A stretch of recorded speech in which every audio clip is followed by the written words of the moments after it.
Okay, let's talk about the issue of life insurance. No, I remember I told you that the blockchain is transforming different parts of the economy, from the life insurance to the health to the education to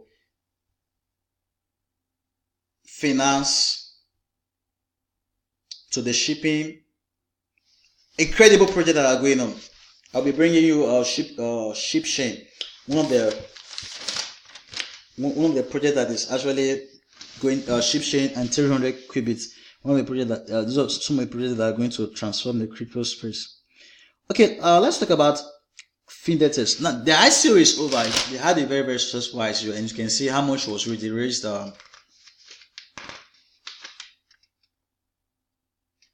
Almost $2 million, but that is not a very good one. But I think that is a very it's actually good, right?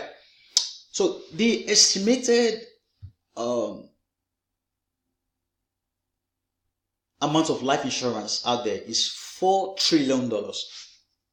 Now, there is insurance that covers nearly every level of life. You have insurance that has to do with insurance for products, insurance for companies, insurance for maybe farming, insurance for cars, life insurance, or whole life insurance, eventuality insurance, and there are many of these insurance. Now, but there is something that people don't actually know is most people do not realize that policies with cash value can be traded in the market for a higher cash value.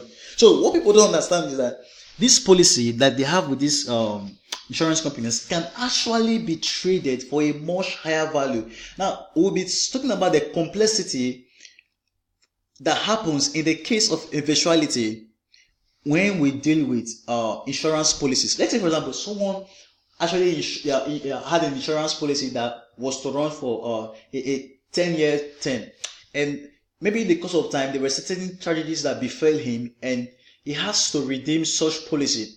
Now, there are certain options the insurance policy makers actually give this person and said, okay, if you are to actually do this, you are going to forfeit such days. These are the conditions, and the conditions are not actually favoring the people who are actually doing it. I believe business is supposed to be a win-win situation.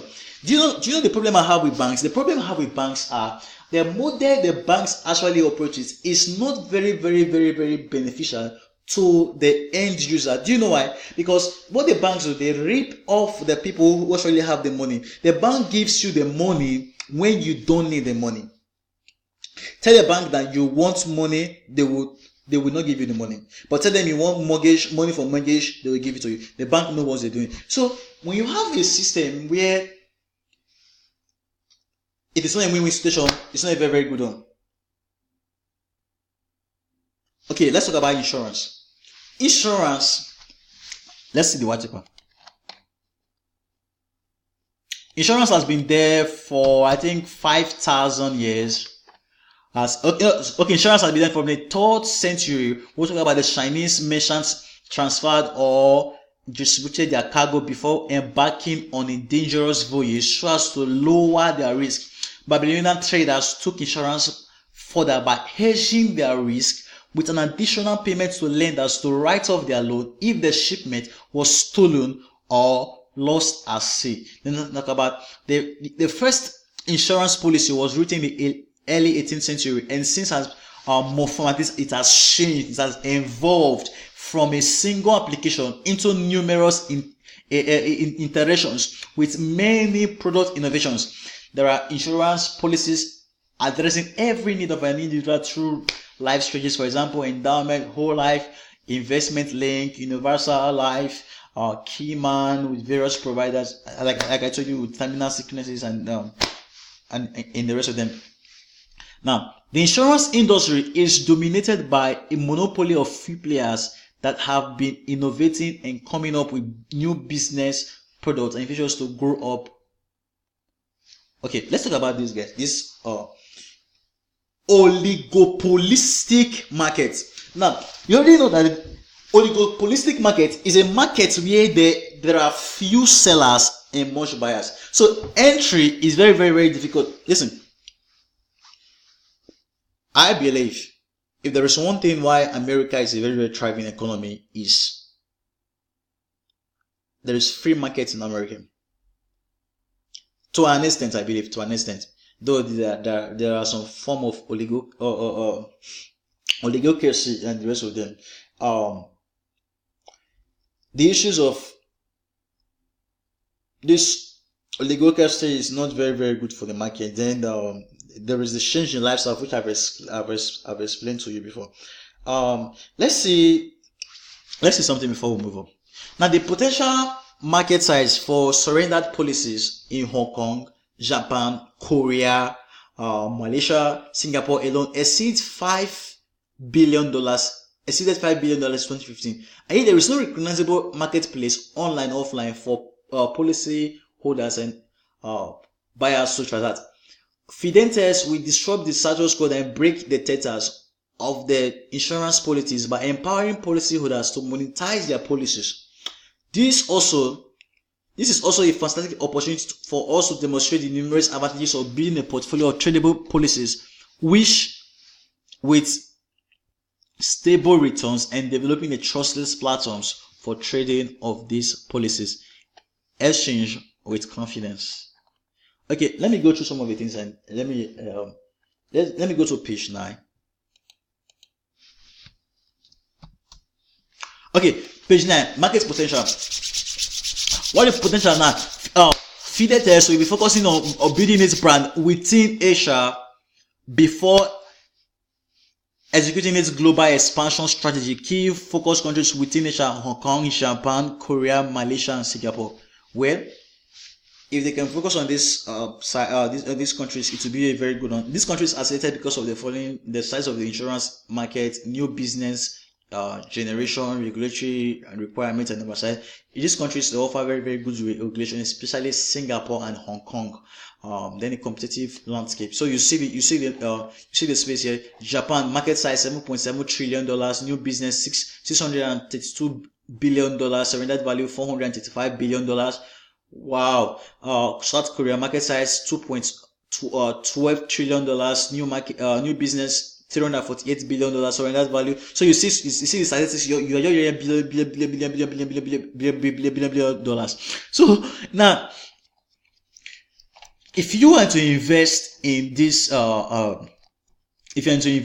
platform, what should you know? One of the things you should know is utility, demand, and then price. What drives the price of a token is the utility. So when you have a market that averages $1 trillion, because what they're talking about going to Hong Kong, South Korea, Singapore, and Malaysia, and the rest of them. So if they can make these countries their entry points and take this into a global scale, one of the things you must know, if you are actually, Bill Gates said the money is in the long term. If you want to actually invest in this platform, first you have to understand what is insurance. What is the potential of this insurance, of this market? What is the potential? What is the market, and what is the demand? What is the supply? So guys, if you are not a patient type, because this project may not give you the expected returns within the time you want, so you have to be the patient type for you to actually come into the system. So in a nutshell, what the system wants to do, they want to take away the place of intermediaries. You can actually now sell your policy to those who want to actually buy at the value you want. Now let's talk about the business model. Membership fees. Access to products and services of the platform via the membership fees will be levied on an annual basis. Traditional fees, there will be traditional fees on Sereno. Then you have portfolio builder, then model portfolio. Building the tradable policies portfolio allows FIDENTXIA to grow its revenue via the following.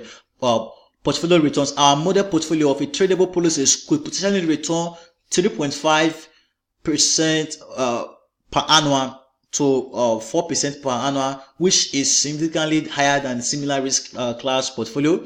They will have the mortality upside. People, people every time there's a mortality rate, and people goes and the rest of them. So the model portfolio main engine of growth fund will be the returns of the policies ever in the event of the dismiss of the original policyholder prior to the maturity of the policy, the policy will be paid out to Fidentia as the owner of the instrument. Then you have the sale of policies, then the purchase of policy options, and some of the other stuff. Now the question is, why do I think this thing is going to blossom? I think it's going to blossom because first, the issues of immutability. When it comes to insurance claims, the claims will not take time, number one. Then number two, the claims will be easily verified because you can't actually play pranks, because these things are registered on the blockchain. Now, first thing, what I want every person to actually do is, you have to understand you have to understand the technology behind the blockchain. You have to understand how we have hashes, timestamps, and headers. So you have to understand the nitty-gritty between the blockchain and how these various technology, Bitcoin, Ethereum, and all the rest of the currencies, how they function with it, right? So you have to understand those things. Let's talk about the user type before we end this video. Okay, who will be the user? We'll have the sellers, then you have third parties, then you have the buyers and sellers. Now they set only users wishing to sell their policy without engaging in trading, no membership required, cannot buy policies, access. Now there will be know your customer stuffs and encryption, smart contract stuffs, and the rest of them. So guys, do I think this thing is a project worth investing in? I can't really say for you, but first go and make investigations on how